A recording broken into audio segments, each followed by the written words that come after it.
Waqad qala Nabi sallallahu alaihi wasallam, "Man qala fid dini bi aqlihi falyatabawwa maq'adahu minan nar." Barang siapa yang berpendapat, barang siapa yang berbicara tentang agama tapi tidak punya dasar, tidak punya rujukan, tapi hanya akal-akalannya dia saja, hanya kecerobohannya dia dalam mengotak-ngatik, hanya pikirannya dia yang dipenuhi dengan ego dan dipenuhi dengan berbagai kebodohan, dia berpendapat dalam hal agama sembarangan, sembrono, maka dia hendaknya siap-siap duduk di kursi neraka. Apalagi kalau sudah berbohong atas nama Nabi Sallallahu Alaihi Wasallam.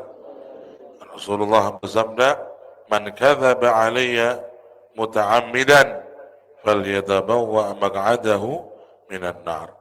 Barang siapa yang berbohong atas namaku. Bagaimana berbohong atas namaku? Memalsukan hadis dengan sengaja, atau mengatakan hadis yang palsu dikatakan hadis benar sengaja, hanya untuk mendapatkan nama, atau hanya untuk mendapatkan dunia, atau hanya untuk dikatakan tenar, alim ulama yang hebat, padahal dia tahu itu hadis palsu, dia katakan ini hadis benar. Barang siapa berbohong atas nama Nabi, maka dia hendaknya siap-siap duduk di kursi neraka. Maka penting dalam segala hal ilmu keagamaan, manusia muslim harus punya sandaran. Siapa sandaranmu? Gurumu.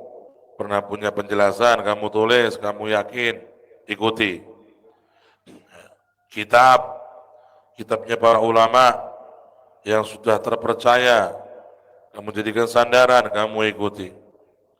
Ulama yang berbuat sesuatu, kamu lihat dengan yakin dan tidak ada kesamaran, maka bisa kamu ikuti ulama-ulama yang soleh, yang amanah itu.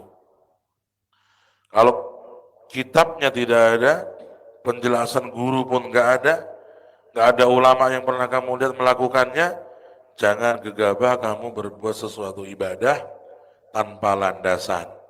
Apalagi kamu mengajak orang untuk melakukannya. Itu sangat berbahaya, bisa dikhawatirkan kamu mengajak kepada kebid'ahan, mengajak kepada kejelekan yang mengakibatkan dosa besar di hari kiamat. Faqad qala Nabi sallallahu alaihi wasallam, "Man sanna sunnatan hasanatan falahu ajruha wa ajru man amila biha ila yaumil qiyamah. Wa man sanna sunnatan sayyi'atan falahu wizruha wa wizru man amila biha ila yaumil qiyamah." Barang siapa yang dia mengajarkan kepada orang, memulai, mempelopori kepada masyarakat suatu amalan yang baik. Di kampungmu belum ada sholawatan, kamu bikin sholawatan. Di kampungmu, di kabupatenmu belum ada simtud duror, kamu bikin maulid simtud duror. Ya? Di kampungmu belum ada pesantren tahfidz, kamu bikin pesantren tahfidz. Kamu menjadi pelopor kebaikan. Maka kamu mendapat pahala dari amal yang kamu amalkan. Dan juga mendapat pahala dari amalnya orang-orang yang mengikutimu, yang menirumu sampai hari kiamat. Berapa ribu, berapa juta orang yang akan mengikutimu nanti, menirumu nanti setelah kematianmu, amal mereka itu pahalanya masuk di dalam amalmu juga. Pahalamu bertambah dari amal mereka. Karena kamu yang pertama memulai, mengawali. Begitu juga kalau ada orang yang mengawali perbuatan yang jelek, perbuatan yang maksiat. Oh, di kampung kita ini belum ada yang namanya joget India setengah telanjang. Ya, perlu kita mulai ini, gitu. Di Padang, gitu. Sumatera Barat belum ada ini joget tayuban kayak Jawa. Terus dia mengadopsi, membawa joget-joget telanjang itu dari Jawa diadopsi ke Padang.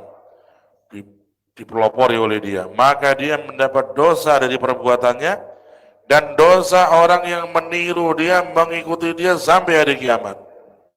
Berapa juta dosa yang akan terakumulasi dari perbuatan dia karena dari perbuatan manusia yang mengikutinya, karena dialah pertama yang mempelopori.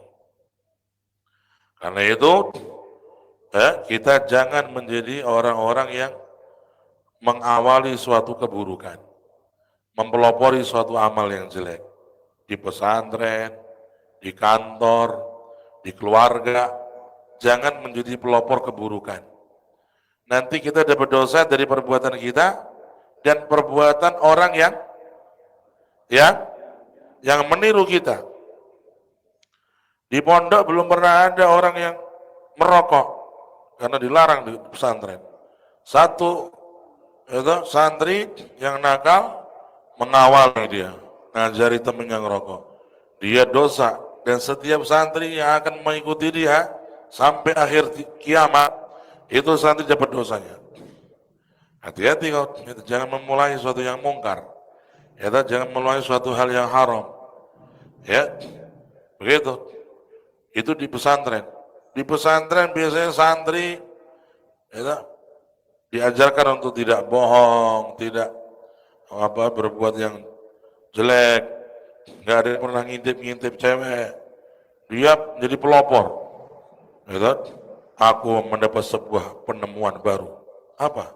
Tempat mengintip. Oh, setan begitu. Dia punya tempat mengintip, diajak-ajak orang untuk mengintip perempuan. La haula wala quwwata illa billah.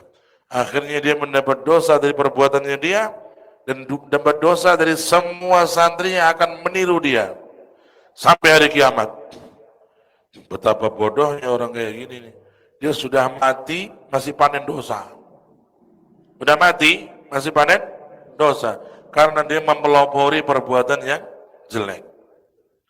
Nah, penting kita ngati-ngati. Ya. Andai kata orang itu berbuat kejelekan, kemaksiatan karena kebodohannya atau karena kelemahannya, jangan sampai kamu ngajak-ngajak orang. Gitu? Karena mengajak ke neraka itu adalah wataknya iblis. Iblis itu jadi laknat oleh Allah, dicap ahli neraka. Dia nggak mau sendirian. Ya Rab, saya nggak mau sendirian masuk neraka. Terus saya mau godain anak-anak cucu Adam nih, biar nemenin saya di neraka. Ada orang begitu, berwatak iblis. Dia sudah nggak bisa jadi orang baik, malah merusak orang lain. Na'udzubillah min dzalik. Ya, hati-hati. Jangan sampai kita punya amalan sedemikian rupa. Ya.